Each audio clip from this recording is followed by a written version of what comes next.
In this video I wanted to talk about shutter speed. And shutter speed is one of the two methods that the camera has of controlling exposure, the amount of light that hits the sensor.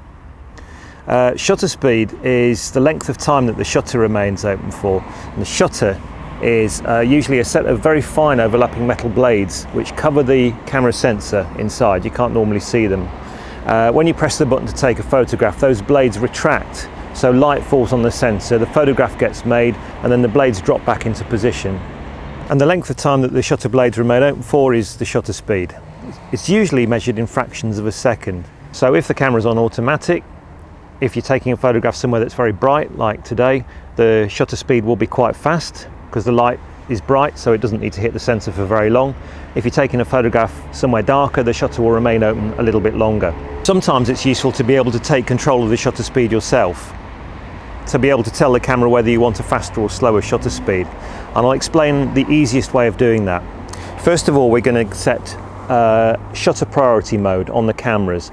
Now, on my camera, that's shown by letter S. On some cameras, it's TV, which stands for time value. It's exactly the same thing. Basically, what's happening is we now have control of the shutter speed. We use either the thumb wheel or the finger wheel, depending on which camera you've got, the little adjustment wheel, to set the shutter speed to what we want, and then the camera will automatically deal with the exposure. In other words, it'll set the aperture for us. So generally speaking, if you're holding the camera in your hand, any shutter speed that's slower than about 1/30th of a second, you're likely to get a bit of movement, a little bit of camera shake. The reason why I'm out here today near the tram lines is to demonstrate when it's quite useful to be able to select your own shutter speed.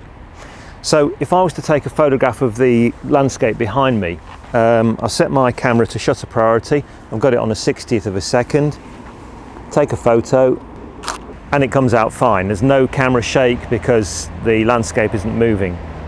So what I'm going to do now is wait for a tram to come and try and take a photograph of that going past. And that's the photograph that we get. So the landscape, the trees and everything, they haven't moved, but the tram has moved about a metre or so during that 60th of a second exposure, so it's a little bit blurry. If we want to avoid that, what we can actually do is set a much faster shutter speed. So I'm going to adjust the camera to, let's say, a 500th of a second.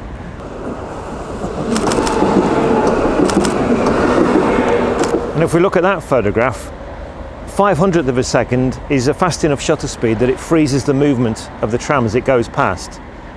There's one other thing you can do as well, which is panning. Now, if you set the camera back to the slower shutter speed, 30th of a second, what I'm going to do this time is wait for a tram to come, and rather than just keeping the camera static and photograph it as it goes past, is move the camera with it while taking photographs. So if you want to have a go at panning, the important thing to do is to keep the camera moving with the object. Don't stop when you've taken the photograph, because that way it doesn't quite work. And it is a bit hit and miss. You don't get every photograph coming out perfect, but the more you practice, the better you get.